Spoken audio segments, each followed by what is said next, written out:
I'm here with musician Devin Kennedy, who just released an EP, or is holding an album release party, I know, in New York this Sunday, a couple days from now, but it is out everywhere to purchase. Talk a little bit about when you first decided that you wanted to get into the music industry as a career, and when did you actually find your voice? Yeah, I grew up in a really musical family, and my dad was always playing guitar around the house, and he was a drummer and a guitarist growing up, and my grandpa was a concert pianist, and so it's just kind of always around it. My dad was, bringing me in and out of studios, doing a lot of commercial music when I was young, and got me a drum set and a guitar when I was really young, and just really kind of grew up with it, and it was always something that I was doing, never really thought of as a career. Did they regret the drum set?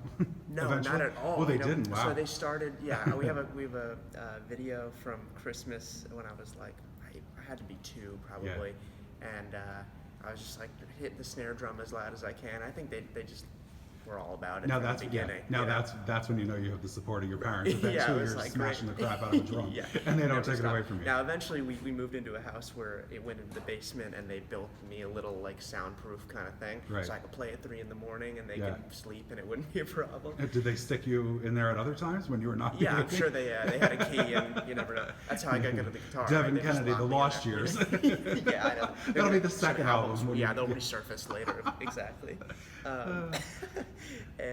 So yeah, I was always around it, and then I was like really small for my age when I was young. Like, it was always just behind the curve, and so my hands were too small. So I hated the guitar when I was really, really young.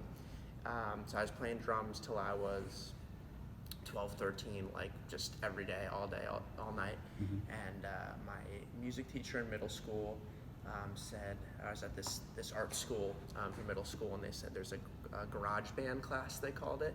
And they're going to do the talent show, and we're looking for a drummer, and I heard you play drums, you should do it. I was like, sure.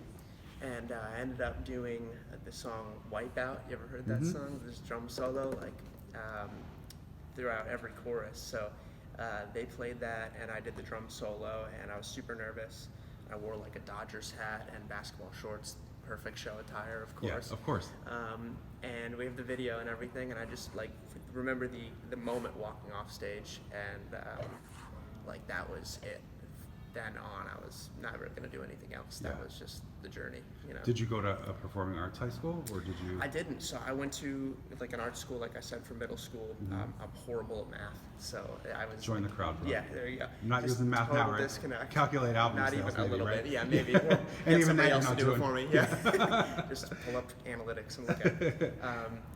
Yeah, no, I mean, just total disconnect from me. It was always like a history and English kind of guy. Like, definitely was a writer at heart always, and so went to an art school for middle school because math was such a disconnect. I needed somebody to either translate it into music for me or writing or something. I just needed somebody to help me out with that.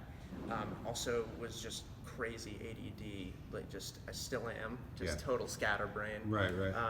So I needed some help then, and that was really helpful. Then when it came time to go to high school, I wanted to branch out. I was at a school with 100 kids in my grade. I was like, okay, I need to meet more people. I need to go to a public high school, which was also the right move at that time. Just met a ton of people and met my first band and met my best friends and met a bunch of collaborators, like people I still work with now, which is amazing. That's awesome that you're still doing that.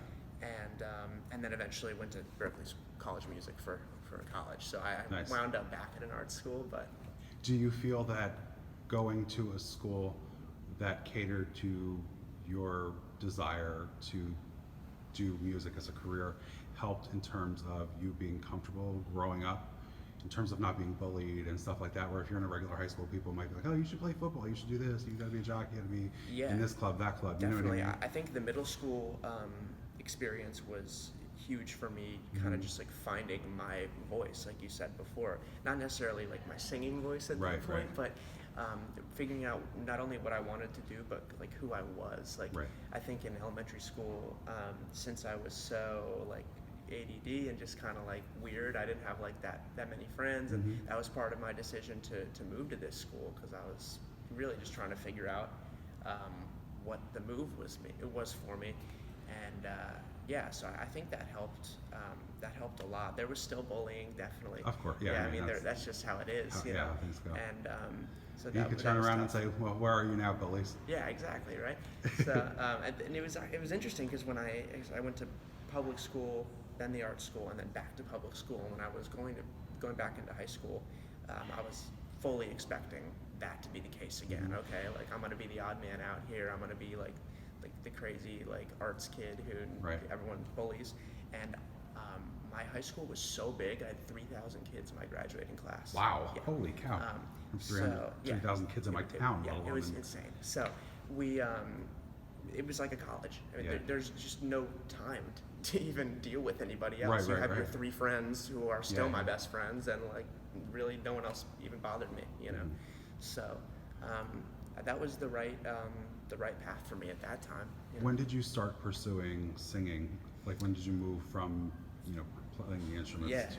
I was playing drums in a band right after I played that first show. I started a band. My middle school had us do like a project, 8th grade project. Mhm. So I made like a little EP with my band. And it was horrible, and it's been taken down off of every platform now. You'll never find it. And Oh, don't tempt me. no, someone will. Yeah. When you become like mega famous, it's gonna come out. It'll be like I some think big... I've let the name slip enough to where people will Yeah. be able to find it at some point. But yeah, so I did that, and then did another band after that, like in my, I guess you'd say like freshman year of high school, somewhere around there. And I was playing drums in both those bands, had singers in both those bands, and was getting a little frustrated with the attitude of the singers, also Yeah. because I was helping write a lot of the songs. But I was really scared to sing in front of people then still. And then it came time to start a new band after the previous band fell apart. And I was like, you know what, I'm just going to do it now. I'm tired of handing my songs to other people. Or I remember having like one dispute with the singer over like, we should close with this song, it's our best song. And she was like, no, that song sucks. And I was like, you know what, this is my band. If I Yeah. was singing, we would be playing that song. So. Yeah. Which I think eventually led to the choice of me being a solo artist too, because I always Well, want to make the decisions, Well, you know. yeah, there's nothing wrong with that. Yeah. So started like a pop punk band in my freshman year of high school, and just sang once, did one show, and was super nervous, and just kind of grew to be more comfortable with it over the years, and that band stopped, and then did the solo thing, did some other bands. Yeah. When did the career start to stick for you? Like, when did it gain momentum? Yeah, I think definitely not in high school. Yeah. Yeah. I did put out some cool music then, and I that was when I really learned to produce, and really I think that's when creatively things started to stick for me, and I started to realize that my path was not going to be me getting picked up by some label and having someone write everything for me, or finding some great manager when I'm 16 and blowing up, or on YouTube or whatever. It was always going to be like, I'm going to sit in my basement and I'm going to write these songs, and I'm going to produce them all, and I'm going to learn how to promote myself until it's a no-brainer for somebody to want to help me. And that's a sure sign of somebody who's getting into the music industry because he wants to be an artist, Yeah. not because he wants to be famous. Exactly. Yeah, I mean, it's always been on the it's always been creative first for me, and like fame and promotion or fans or whatever. That's always secondary, though. It's important now, you know, and that's why I do a lot of writing for other people too, because Yeah. I just am creative. I just want to write all the time. Well, you know? it's different when you become famous because you're a good artist.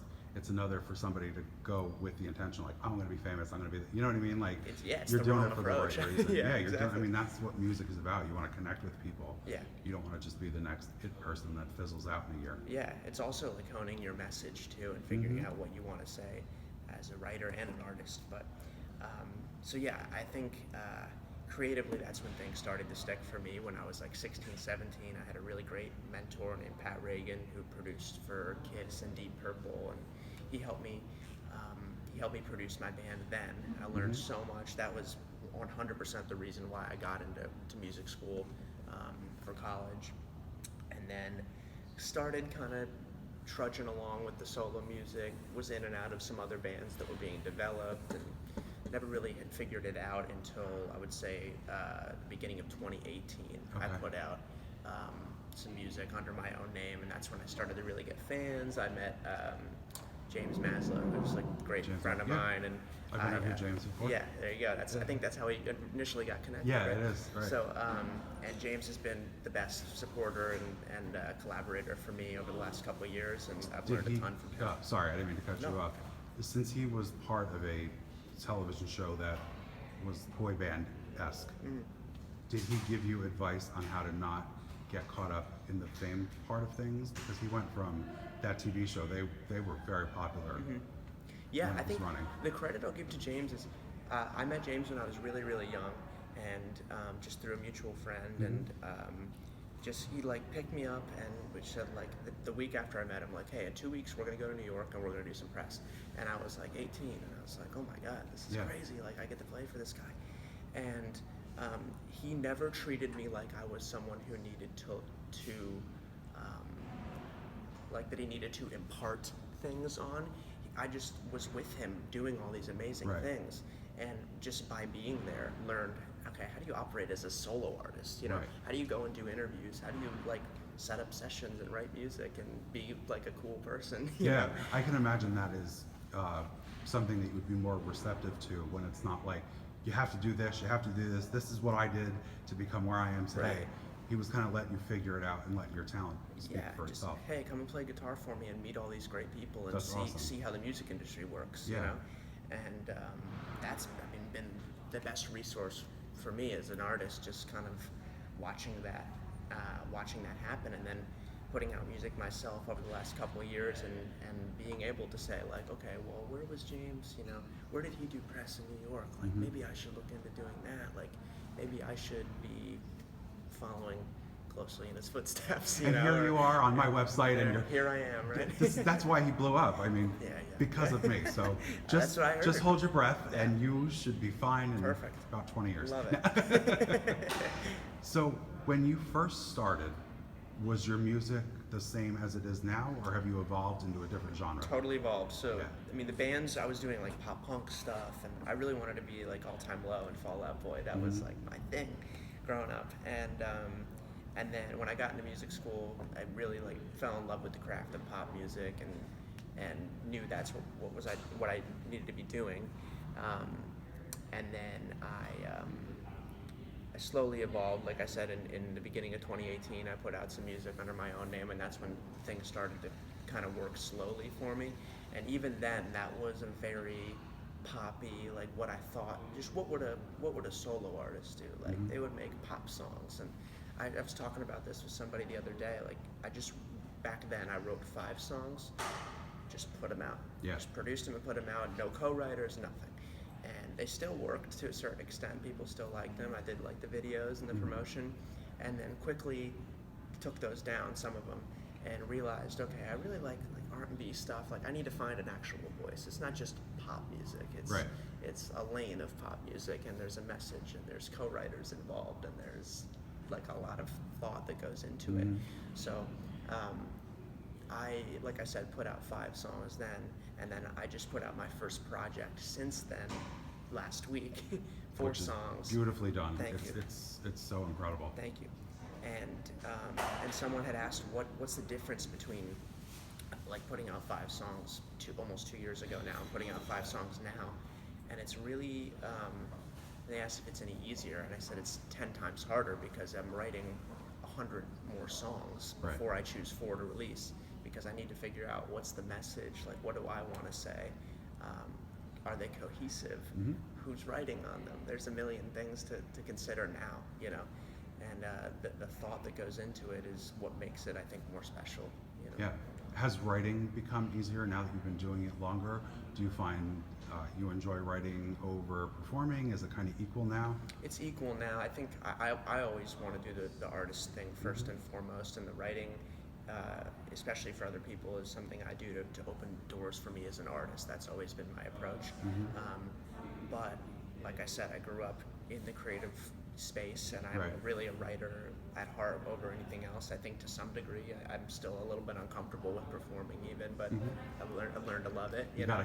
And stand behind a curtain. And not saying I don't like it. I just, you know, it's just interesting. Not how it came across. And So yeah, I think it's probably even these days, but I'm doing a lot of writing, and it's definitely not gotten any easier. I think it still takes just as much out of me to write. What I notice is the more I write, the better my ideas get, and that's just something that comes super naturally. Sometimes it just opens floodgates, and exactly. you're like, oh wow, now I can write about this, and that can offshoot and write about something else. Yeah, and it's also just the thought process too. It's not really like I wouldn't say I've gotten to be or it's not like I'm expanding my vocabulary and I'm becoming a better writer, right? It's just how I think about things. I have different tools in my toolkit, you know, that I picked out for writing with other people and whatever, and it's just the thought process that goes into it. Like I walked into a session the other day where someone had already done half the song, and that was even an interesting approach for me to say, okay, instead of me starting something from scratch, like how can I make the song you've already started better just by being here, you know? And it's just like every situation is different, you know? In the now that you're coming out and you've done this music today, in an age where people do have the opportunity to get their music out over various platforms, do you feel you've had it, in terms of releasing music, easier than artists maybe in the past? Yeah, definitely. Just for the exposure part, not for the actually getting yourself signed and that kind of thing. Sure. Yeah, I think definitely. Even when I look back 5 years ago when I was putting out things, I mean, with Spotify in the game now, and I mean, a million distributors and a million different options. Like every day, I get an email from a new distribution company, even like the CD Babies and the TuneCores of the world. Like, hey, you know, try our new $5 platform. We take no percentage or whatever. There's a million ways to get music on DSPs now. The interesting thing in 2019 is figuring out how to break through. Getting it on the platforms is the easy part now. Then you look at like things like TikTok now that are like blowing up, and how do you approach that game? You know, but it is really just, you know, obviously music speaks for itself. A great song is going to be shared by people and shared with your friends and whatever. But really figuring out beyond the music, is it the video that helps you break through? Is it you have the craziest tour ever? Do you have a great connection that can help you get on this whatever? Right. There's a lot that goes into it on top of the promotion of, or getting it out there rather, to a following. We had talked before this interview when I heard the EP about how mature the sound is, and although you're young, it's kind of not the typical pop, like relying on different like tricks and that kind of thing to enhance vocals and all that. It's just a very raw and like honest singing voice, almost acoustic, if you will. Sure, yeah. Do you find that that's important to you, that your music comes across in that vein? Nothing against vocals the other way, because a lot of times it works. But is that important for you as an artist, that your vocals come through as you intend them? Yeah, absolutely. I think that sounded like a dumb question after I said it, no, but no. I think you know what I mean. Yeah, totally. I spent a long time working, even up through last year, doing a lot of my vocal tracking specifically, but a lot of my recording with other people. And I'm still a producer on all my songs. I'm doing everything, but I would cut the vocals with a friend of mine and just kind of like sit there and do it. Like record 10 tracks and then like have them edit it, get the version, great, sounds good enough to me, let's put it out. And through this year, I started to just get deeper into the process. I mean, I've always known how to do it, but it's, you know, for a while I would say like, hey Dad, can you come over and like help me track my vocals? Like I don't want to be pressing the buttons and recording. And the biggest change for me was just this year I said, okay, let me just really zero in on the vocals. But what else is more important than that, right? I spent so much time writing the songs and figuring out the concepts. Why would I sell myself short on the vocals, even a little bit, right? And so these days, I pull out my laptop and I connect it to the main computer, and I'm pressing all the buttons, and I'm leaning over and recording, and I'm doing it all myself, and I just do it until I know that I cannot get the track to sound more perfect. Before I tune it, before I EQ it, before I do anything, I just need the raw track to sound like the best possible vocals that I can get, you know? If you're signed to a big agency, how important will it be for you to retain that control, and how much are you willing to put in the hands of someone else who may have had other successful artists in the same position as you when they're starting out? I think conceptually and from a writing standpoint, I'm really comfortable writing with other people now, and I would love to be in bigger rooms and writing with bigger artists and writers, just because it just opens the floodgates, like I said, and opens my mind up a little bit, and I can learn. From a production standpoint, I have I'm a little bit of a control freak on that side of things, I would say. Yeah. So even now, I'm co-producing on every song on my EP, and I had one friend do a mix on 2 of the songs, just because I really trust his ear, and I've learned a lot from him on how to do to my vocals and everything like that. But I think moving forward, when I listen to the things that I'm mixing compared to the things that other people are mixing for me, or other people are mixing for artists that I produce for, say, I have a way that I like to do it. And whether that's the right way or the wrong way, I know what I love, and if I can stand by it and say, I think this mix is perfect, I think my voice is perfect, that's what I'm going to put out. Right. You know? So There are a lot of younger artists, it seems now, that are staying true to who they are, which it seems is important to you as well. On that same token, there's also a lot of younger artists who, for lack of a better word, compete with. What do you do to either stay far enough away from their lane that doesn't look like you're copying, but yet close enough to their lane where you kind of want to follow their trajectory or their fan base, or not even so much following them as like you can't do it on your own. Sure. Meaning more so like, what is your target audience? For a musician, must be hard to say, because you probably want everyone to love your music. Right, so you want everybody's, but you gotta have like a demographic. I mean, you especially from a marketing side of things, like you gotta know who you're targeting and who you want to tour with, whose fan base do you want to have. You know, you have to establish those kind of things to a certain extent. And I've been lucky to find that. And even like I said, like starting off with James and doing all that, I mean, that helped me establish a very core, like diehard fan base from the beginning. And they're his fans, right? But now they love my music, and that's amazing. And it's now James and I can play a show together, and people will know both of our songs. His more than mine, but still, I'll take what I can get, you know. And but that's the only way they know yours more, is to get out and to tour and and open for people. 100%. And I think it's definitely important to get a demographic and understand who you're trying to appeal to. But to answer the original question, I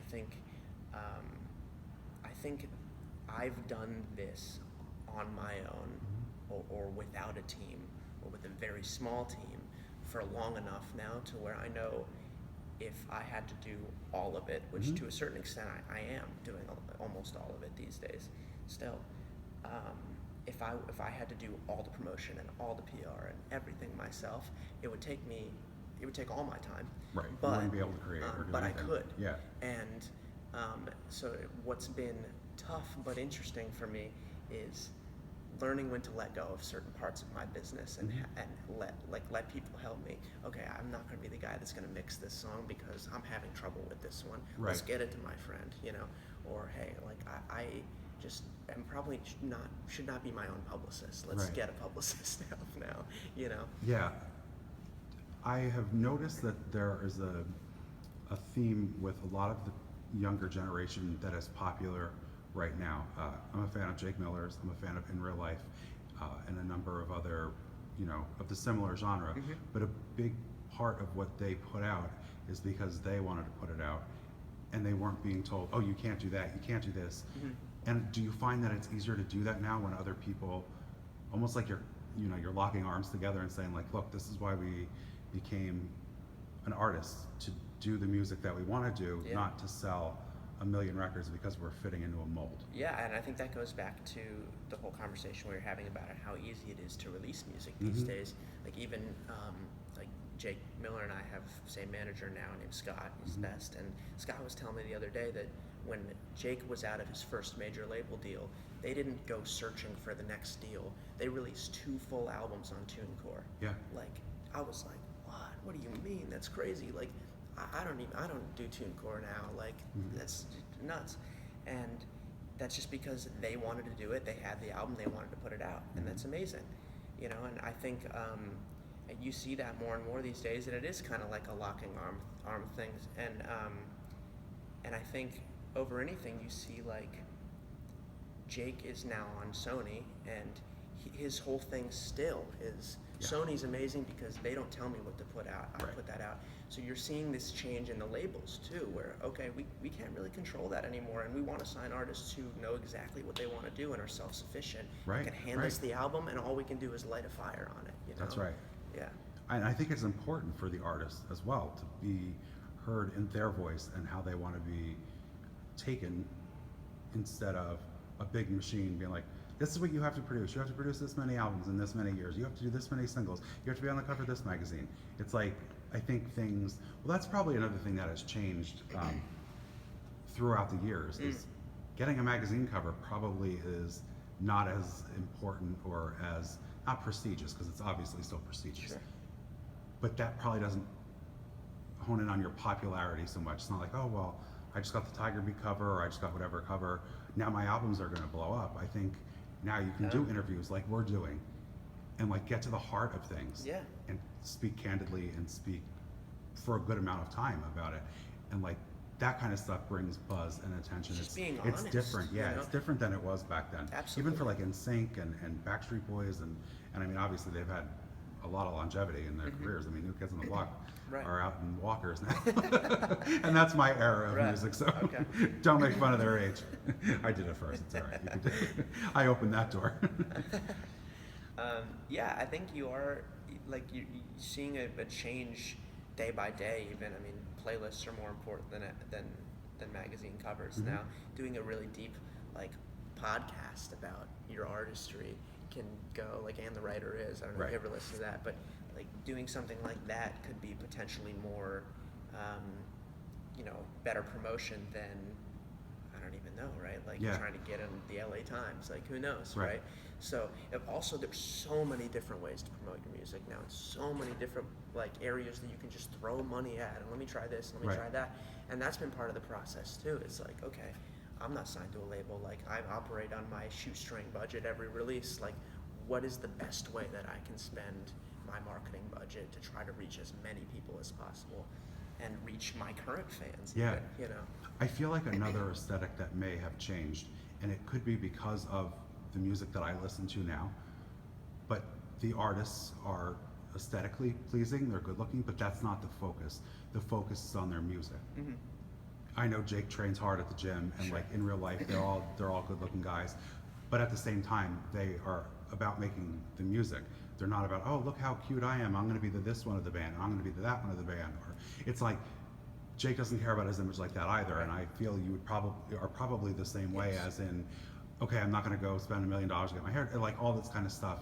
It's really about the music for me. Yes. And that's super important. And I think you've seen that change in the last couple of years. Yeah. You look at the 90s or 80s, 90s, early 2000s, and you see that it was very much based on looks a lot of the time. That's when you're seeing like the NSYNCs and the Backstreet Boys and like these boy bands be put together, and they're really like the magazine covers the whole thing. Let's get the look out there. The music is secondary. Right. And then even up in 2010, 2011, 12.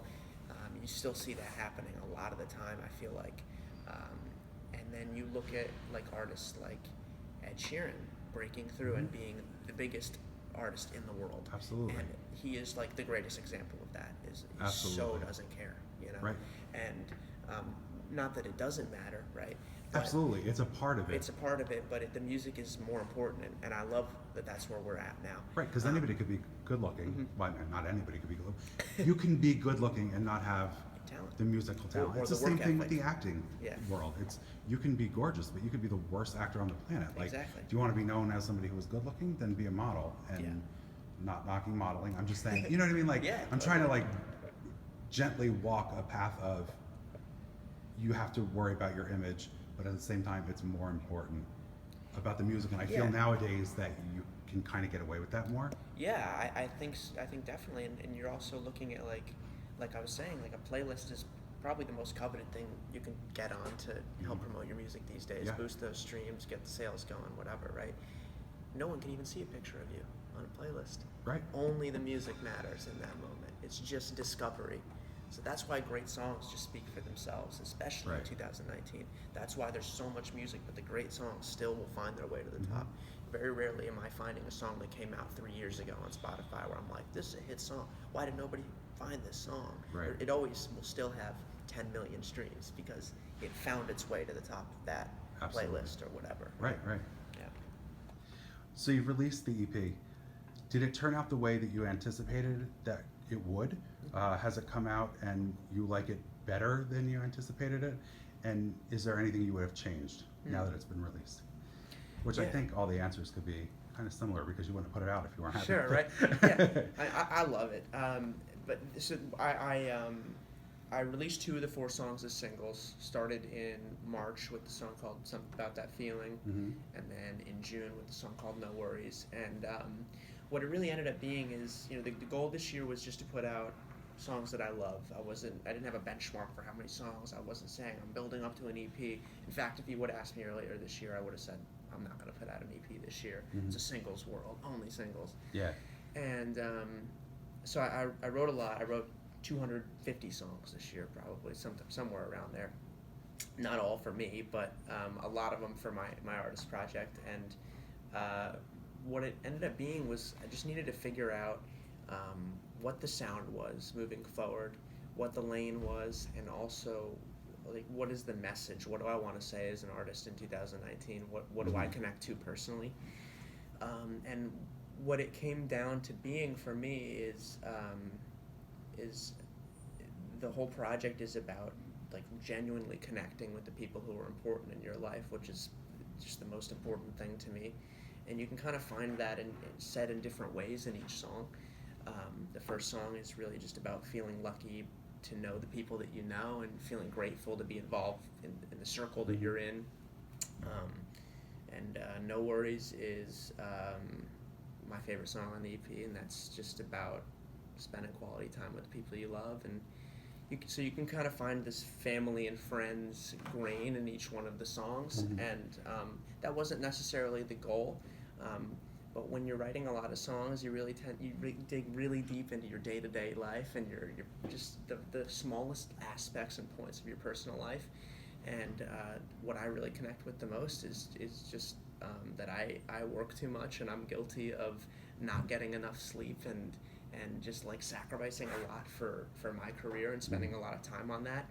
And I've let that affect my personal life more than I would have liked it to, whether that's time or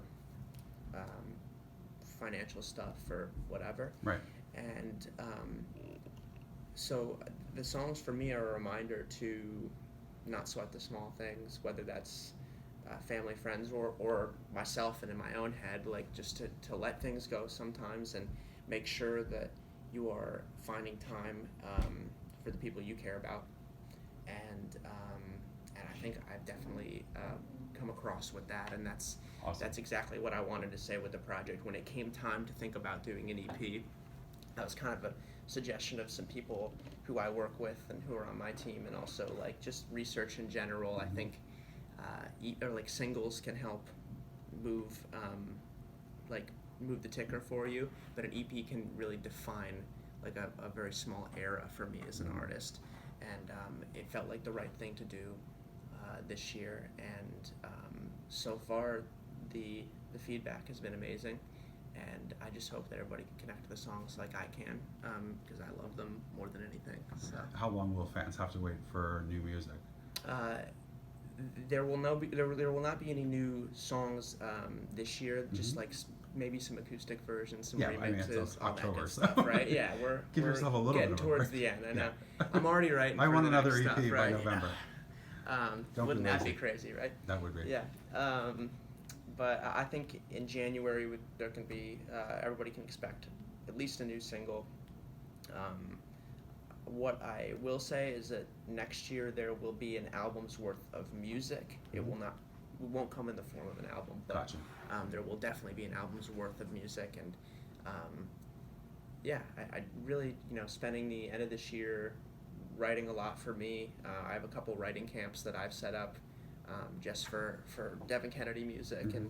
and figuring out what's next. But I've already got 3 or 4 of the songs chosen and written and produced and the whole deal. So once again, it's just kind of figuring out what the message is, and Yeah. what the machine behind it is going to be, and all that good stuff. But Now you're having an album release party here on Sunday at the Mercury Lounge. yes. Talk a little bit about that. Where can fans get tickets, and what are you going to be doing there? Yeah, fans can find tickets on Mercury Lounge's website. You can also go to my website or any of my social media. It's all there at Dev Kennedy Music. You can expect to hear all the songs from the EP. This is the first time that I have played a headline show in New York, and I have a really cool artist named Sydney Faye opening, and a lot of family and friends and industry folks and That's awesome. fans coming out to the show. So Gonna be a big I'm night. super pumped. Yeah. Have nerves been replaced by that being pumped since it's been out now, and Yes. the reception has already come for it? Yeah, I think for the EP, yes. For the shows, there's always going to be some element of Right. nervousness, right? But I'm not really, like, I think I've learned I'm not really having a lot of fun unless I'm nervous. Yeah. So, yeah, if I'm not nervous, part then of I your- probably it's don't part of care you, about right? it, right? Yeah. Yeah, that's kind of my thing. Nervous guy, whatever. Yeah. So, no, yeah, I think, when I'm putting out music, it's never really, I'm never really too nervous about it. I think I spend so much time overthinking every little detail of the song itself that by the time I think it's ready to go out, I don't think anybody can critique it as much as I have. Yeah. So, yeah, I've really been lucky too. Even on songs that, I make a point of only putting out music that I really, really connect with. Like, I'd rather only put out 4 songs in a year than put out 10 and That have you 6 think that I that you don't don't love, like. Yeah. And maybe that's the wrong approach for 2019, but it's the right approach for me. I think that probably goes back to walking that fine line of my fans want new content every time they open their eyes, Right. versus I also want to only put out quality content that I'm proud of and that is speaking the language I want it to speak. Yeah. Is there anyone whose career that you have seen that you respect? I know we talked about James Yeah. extensively. Is there anyone else whose career that you like the way that it's going and you hope to follow a similar? Yeah, I think 2 huge artists come to mind. John Mayer is my favorite artist Yeah. of all time.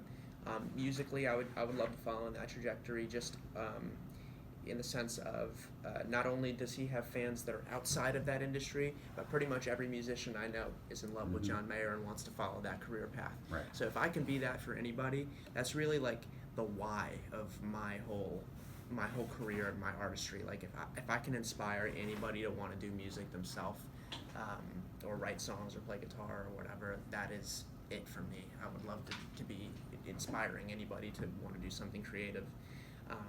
And also going back on that, only releasing songs that you love, I think John Bellion is a great example of that.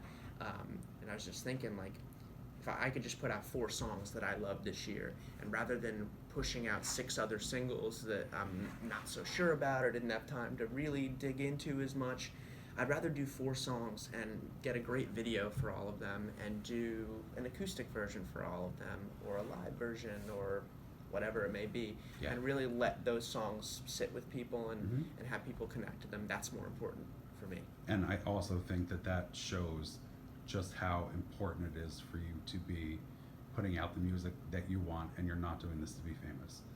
I mean, you're a young guy. You could be like, oh, I want to be here. I want to be at this party. I want to be at that party. I want to be seen here on this red carpet. And it really is for you about the music. And I think that is also what leads to a long career. Thank you. So All I wish about it. you all the best. Yeah, I figured you'd be all right with that. So I wish Works you for all me. the best in that. I cannot wait to see where you go from here. Thank and you so much. have a great time at the album release party. I'm sure All it's right. going to be a lot of fun. Yeah, I'm excited. Thank you for Well, having me. thank you so much for taking Of the course. time, Devin. My pleasure.